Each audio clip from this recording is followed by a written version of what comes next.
अच्छा जी, बिस्मिल्लाहिर्रहमानिर्रहीम। रबिशरहली सदरी वयस्सिर ली अमरी वाहलुल उक़दतम मिन लिसानी यफ़क़हू क़ौली। मेरे कुछ उम्मीद करते हैं कि आप सारे खैरियत से होंगे। आज आप मुझे देखें मेरे चैनल के ऊपर शहरोज़ अब्दुल्ला के नाम से हमारा यूट्यूब चैनल है और उम्मीद करता हूँ कि आपने हमारे चैनल को लाइक भी किया होगा, सब्सक्राइब भी किया होगा और अपने सर्कल के अंदर शेयर भी करते होंगे। अच्छा जी, आते हैं आज हम मुस्लिम कॉलेज में खड़े हुए हैं और chapter number 3 electromagnetism second year की फिजिक्स डिस्कस कर रहे हैं और आज का जो टॉपिक है दैट इज इलेक्ट्रोमैग्नेटिज्म। आज का जो टॉपिक है that is magnetic flux.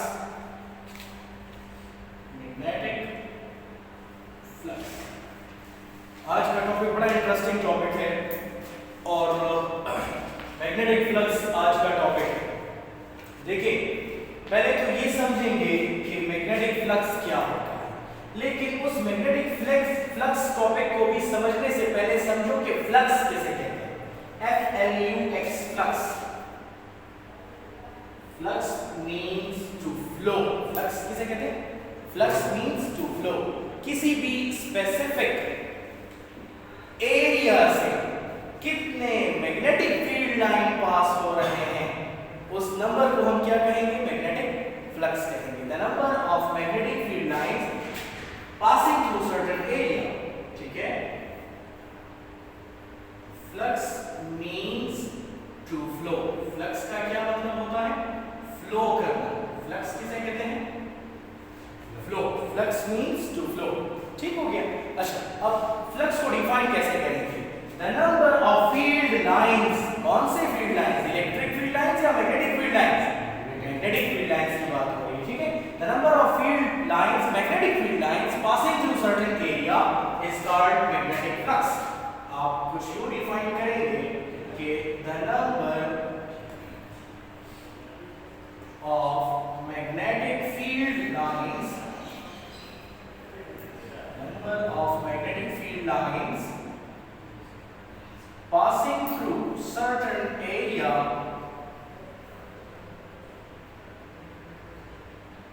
is called flux, या उसको हम मैग्नेटिक फ्लक्स भी कह सकते हैं।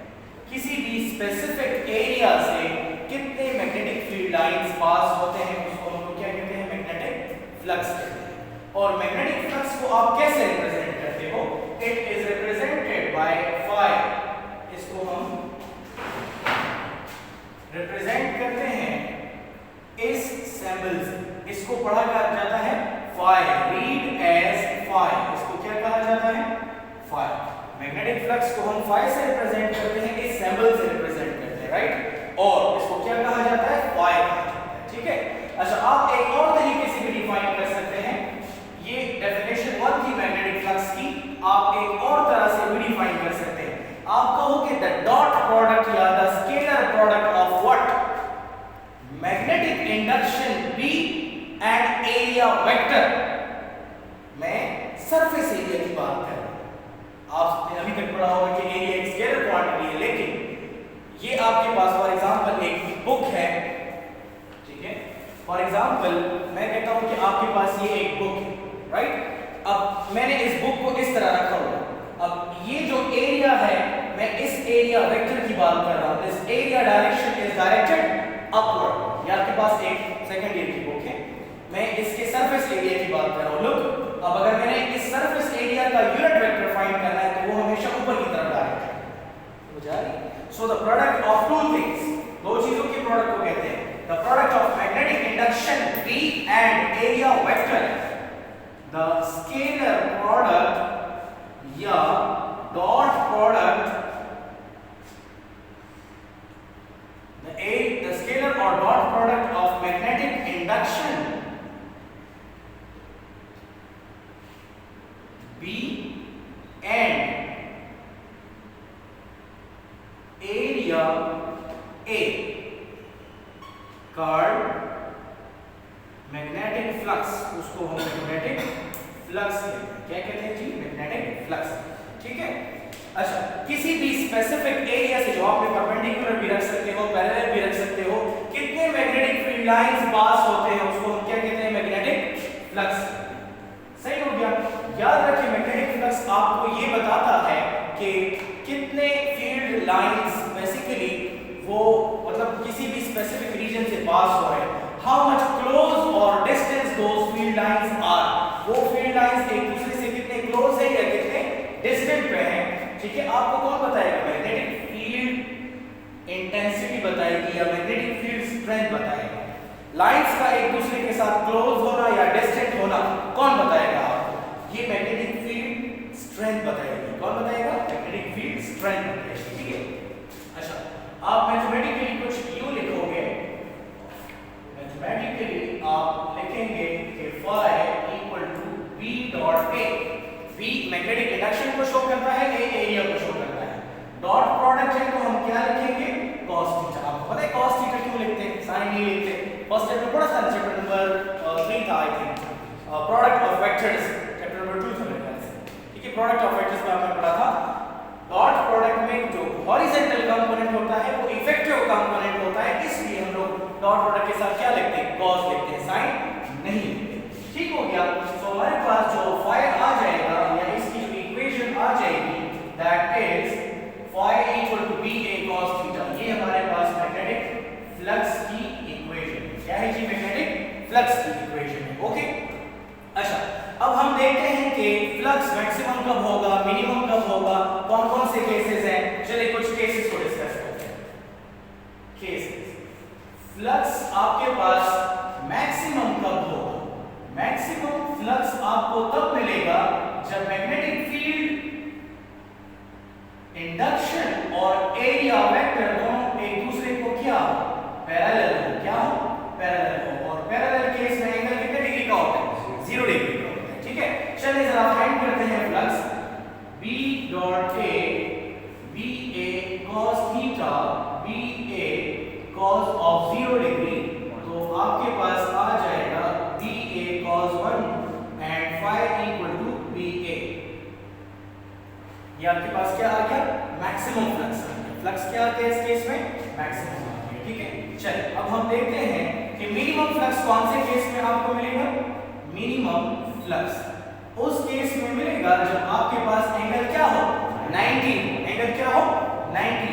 फॉर एग्जांपल आपके पास मैग्नेटिक इंडक्शन और एरिया एक दूसरे को क्या परपेंडिकुलर तब आपको फ्लक्स क्या मिलेगा? मैक्सिमम मिलेगा, मिनिमम मिलेगा। फॉर एग्जांपल मैं कहता हूं phi equal to b dot a ba cos theta ba cos of 90, इससे आ जाएगा ba cos 0। आपके पास फ्लक्स क्या आ गया इस केस में? 0 आ गया या मिनिमम फ्लक्स आ गया? क्या आ गया? फ्लक्स आपके पास 0 आ जाएगा या मिनिमम आ जाएगा। फॉर एग्जांपल पैरेलल कैसे रखा जा सकता है और परपेंडिकुलर कैसे रखा जा सकता है, मैं डायग्राम के जरिए ड्रा करके बताता हूं। फॉर एग्जांपल आपके पास एक एरिया आपने ऐसे रखा हुआ था। ठीक है, एरिया का जो डायरेक्शन था वो इस तरह था। This is area direction, area straight direction में था इस तरह। और ये आपके पास मैग्नेटिक फील्ड लाइंस कुछ पास हो रहे थे। This was B magnetic field lines. देखिए एरिया और मैग्नेटिक फील्ड दोनों एक ही लाइन में, तो एंगल क्या था इस केस में? 0। इस केस में एंगल कितना था हमारे पास? 0 डिग्री। लेकिन अगर किसी एरिया को मैंने अगर ऐसे रख लिया, अगर किसी एरिया को मैं ऐसे रख लिया तो फिर क्या होगा?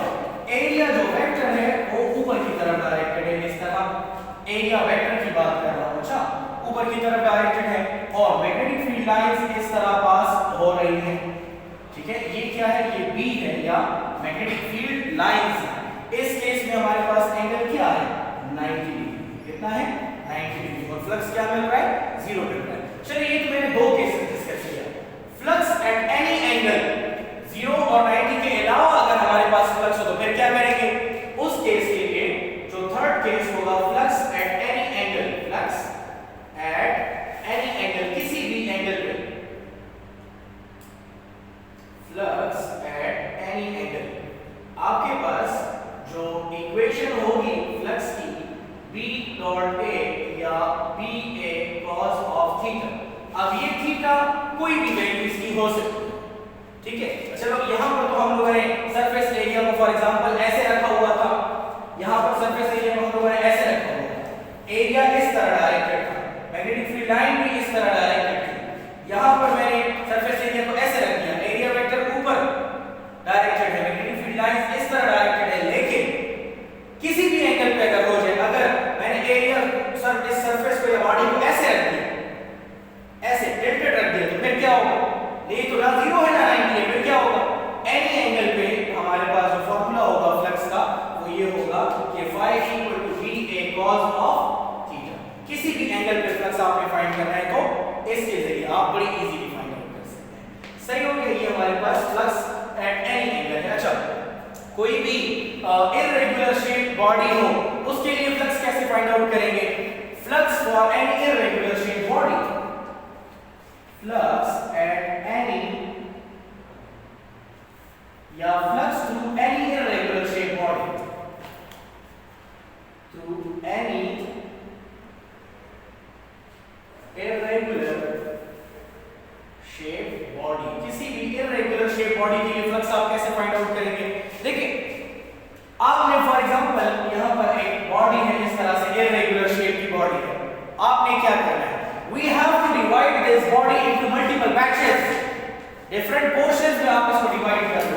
We divide the body into multiple patches, sections, portions में आप डिवाइड कर दो। For example, ये फर्स्ट पोर्शन है, ये सेकंड है, ये थर्ड है, इस तरह कैरीज ऑन, ये लास्ट है, एंड मींस लास्ट, आखिरी वाला। मैंने इस इररेगुलर शेप बॉडी को मल्टीपल पोर्शंस में डिवाइड कर लिया। क्या कर लिया? मल्टीपल पोर्शंस में डिवाइड कर लिया। अब पहले पोर्शन का अलग फ्लक्स फाइंड करो, दूसरे का अलग फाइंड करो, तीसरे का अलग फाइंड करो, चौथे का एक, सिमिलरली लास्ट का अलग से फाइंड आउट करो। समझ आ रही है? तो जो फ्लक्स आएगा phi1 वो होगा b1 a1 cos θ1, second batch के लिए जो फ्लक्स होगा b2 a2 cos θ2, third batch या सेगमेंट के लिए जो फ्लक्स होगा b3 a3 cos θ3, and similarly अब तो मैं सारे नहीं फाइंड आउट कर सकता, तो मैं क्या करता हूं, मैं डायरेक्ट लास्ट वाला फाइंड आउट कर लेता हूं। phi n equal to bn an cos of theta n, ये हमारे पास लास्ट के लिए फ्लक्स हो गया। ठीक है, अब मुझे टोटल फाइंड करना है, नेट फाइंड करना है, तो मैं लिखूंगा कि टोटल जो फ्लक्स है वो इक्वल होगा phi t stand for total flux. phi t किसके लिए स्टैंड करता है? टोटल फ्लक्स के लिए। Sigma I start from 1 to n b of I a of I, and साथ में cos थीटा of I। अब देखें, ये मेरे पास सिग्मा है, sigma stands for summation, total के लिए स्टैंड करता है। I start from 1 to n, 1 से स्टार्ट होकर लास्ट तक जाएगा। अगर इस फार्मूले में bi ai cos theta I में मैं अगर 1 पुट करता हूं तो आंसर क्या मिलेगा? b1 a1 cos थीटा 1, मतलब पहले केस के लिए फ्लक्स आ जाएगा। अगर दूसरे के लिए करता हूं तो I की वैल्यू 2 पुट करें तो b2 a2 cos थीटा 2 आ जाएगा। सेकंड बैच के लिए फ्लक्स आ जाएगा, 3 पुट करता हूं, I3 कर ले यहां पर, b3 a3 cos थीटा 3 आ जाएगा, मतलब थर्ड बैच के लिए फ्लक्स आ जाएगा। इसी तरह अगर लास्ट के लिए करता हूं तो bn an cos theta n आ जाएगा। समझा? लास्ट केस के लिए फ्लक्स आ जाएगा। तो ये तरीका है जिसके जरिए आप किसी भी इररेगुलर शेप बॉडी का फ्लक्स फाइंड आउट कर सकते हैं, बड़ी इजीली कर सकते हैं। अच्छा, यूनिट ऑफ मैग्नेटिक फ्लक्स क्या होता है? यूनिट ऑफ मैग्नेटिक फ्लक्स हमारे पास वेबर होता है। क्या होता है? Weber. Unit of magnetic flux, magnetic flux का यूनिट क्या होता है? मैग्नेटिक फ्लक्स का जो यूनिट है वो होता है जी वेबर, और वेबर को हम लोग WB से रिप्रेजेंट करते हैं। किससे रिप्रेजेंट करते हैं? WB से रिप्रेजेंट करते हैं। और याद रखें कि वेबर किसके इक्वल होता है? 1 weber equal to 1 tesla into 1 metre square. 1 weber equal to 1 tesla into 1 metre square. ठीक हो गया? या आप इसको यूं भी लिख सकते हैं, आप लिखेंगे कि 1 weber equal to 1 newton metre divided by area. सही हो गया? यूं भी आप इसको लिख सकते हैं। ठीक हो गया? ये हमारे पास क्या है? ये वेबर की इक्वेशन है। ठीक हो गया? ये आज का टॉपिक था। उम्मीद करता हूं कि आपको पसंद आया होगा, और कोई मसला हो, कोई परेशानी हो, feel free to talk to us any time. पे भी फॉलो कर सकते हैं, हमारा अपना पेज है Shahroz Abdullah Hyderabad home tuition service के नाम से हमारा पेज है। आप इंस्टाग्राम पे भी फॉलो कर सकते हैं, शहरोज_अब्दुल्ला के नाम से हमारा पेज है। इंस्टाग्राम के ऊपर आप एनी टाइम हमें कॉल व्हाट्सएप कर सकते हैं, और मेरा व्हाट्सएप नंबर आपको स्क्रीन पे भी नजर आ रहा होगा, मेरे चैनल के ऊपर भी मौजूद है, और 033979344 इस नंबर पे आप मुझे एनी टाइम कॉल व्हाट्सएप कर सकते हैं। कोई मसला हो, कोई परेशानी हो, कोई हेल्प चाहिए हो, सजेशन चाहिए हो, feel free to talk to us any time. अपना और अपने